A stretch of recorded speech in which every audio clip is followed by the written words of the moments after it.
Представьте себе женщину, в которую влюблен великий поэт, и она отвечает ему взаимностью, а вокруг сплетни, наговоры, обиды.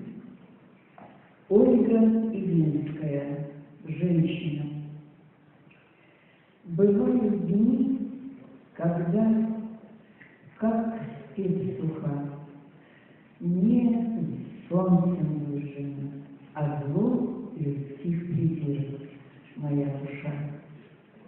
И сыпется струха с таким трудом налаженного мира.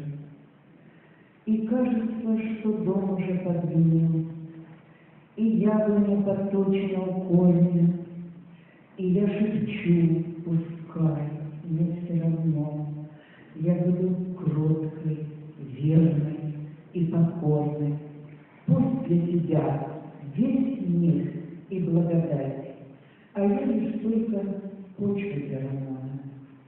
Я жду дождя, чтоб влагой напитать сухую степь, ведь рассыхать ей рано. Но все не так, стихи и не стихи, и жизнь не жизнь, действительность и сказка. Порывисто хватаясь за верхи, за кратковременные мужские ласки, и кажется, порой уже навести, и слышишь, как шепчет во сне не снится: родная, милая, любимая, спаси.